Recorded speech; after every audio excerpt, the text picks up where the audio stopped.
I didn't even think that we even had to have a conversation like this, but God was like, yeah. So here we are, y'all. Um, if a person goes to a bank and they try to rob a bank for whatever reasons, just for the thrill of it or because they really do need the money, um, there's a strong possibility that they're going to be apprehended. They're gonna go to jail, right? Um, if a person gets inside of a vehicle and drives a vehicle without having proper documentations, whether that be a license or whether that be insurance or tag or whatever, there's a strong possibility that that person could be apprehended. If you if you get into a fight and you definitely were the cause of it, chances are, yeah, you're going to be apprehended. And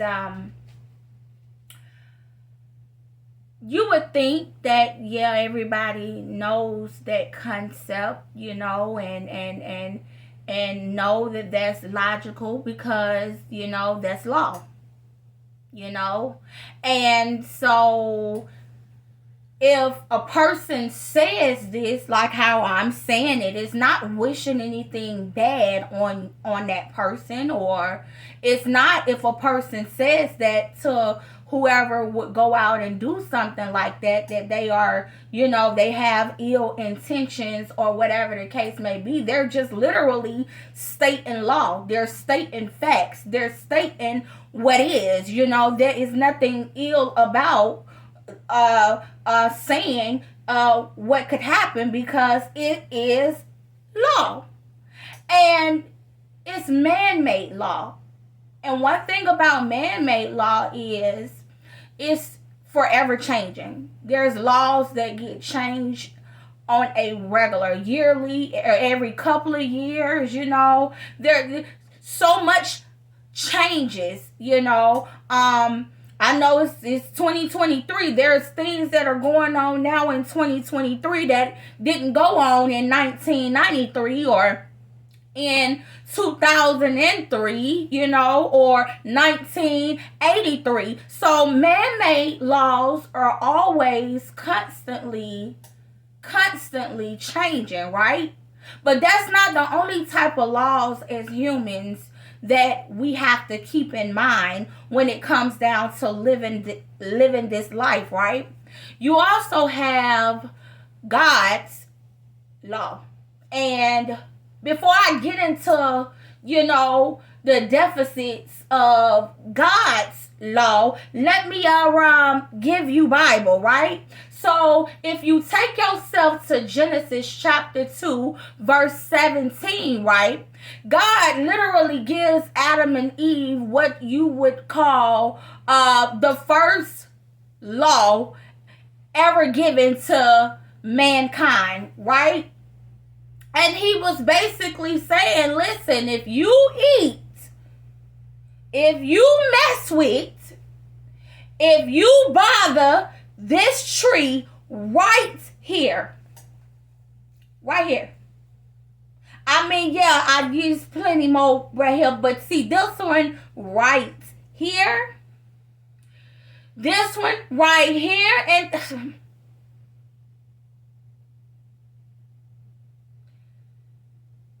that was not the only tree, by the way. It wasn't even a need basis, right? It wasn't even a need basis. But fast forward, God said if you touch, if you deal with, if you bother this tree, if you take from this tree and consume of it, you will die. You gonna die.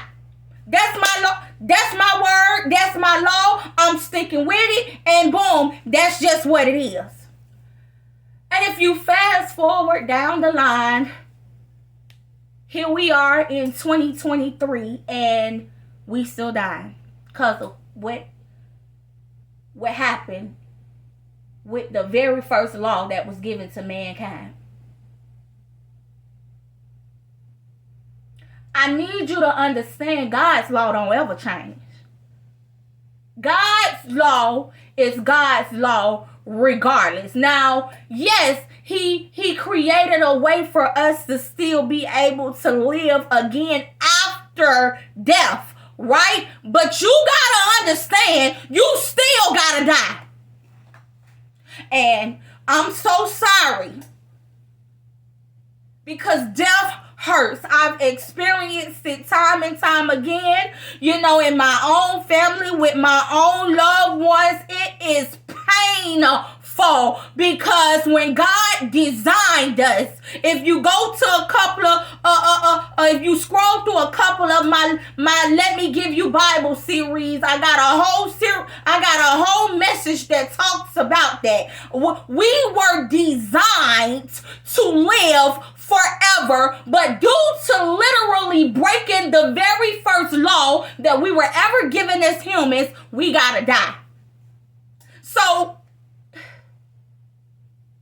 it don't seem normal when a loved one passes because we weren't wired to think that we would one day die. No, that is not how God intended for us to be able. So yes, we experience sorrow. Yes, we experience hurt. Yes, we experience pain, and we experience it all because of the fact that you had humans that really wanted to take matters into their own hands and not take God's law serious. And yes, God still loves us even when we violate his law. You don't believe me? Watch this. Come here, David. Everybody remember David. David was the one that God said, hold on, I'm going to find me somebody else. Now, Saul done messed up too bad with me. He anointed David, okay? So David was one of God's chosen. But when you go to the 10 Commandments and God literally said, thou shalt not commit adultery, and then you here you go, got David, real life saying, oh, come here, Bathsheba. Listen, when you had a nerve to know what the consequences were enough to want to fast and pray when they tried to birth something that was out of a law that they broke from God, and God was like, you already know how this gonna go down. I don't even know why you even tried me. My law is my law. If you ever wanted to know who don't play about their words, let me tell you, man, humans will wishy-wash all day long about what we said most of the time. Okay, we'll say something and then mess around and be like, all right, but God don't play by his law. His law is his law. He mean business. This is the rules. You either gonna abide by the rules, and because I'm not changing them. This mine. This my world. I created you. You don't tell me. Please, y'all, if you think man-made laws ain't nothing to play with, you have not seen anything yet. And don't get it twisted. Just because you have somebody who love you enough to tell you, hey, look, you violate God's law, it don't mean that they wishing anything bad on it. It means that they love you enough to let you know it's consequences, and God's consequences is way worse than man-made laws' consequences. As always, I love you all, and goodbye.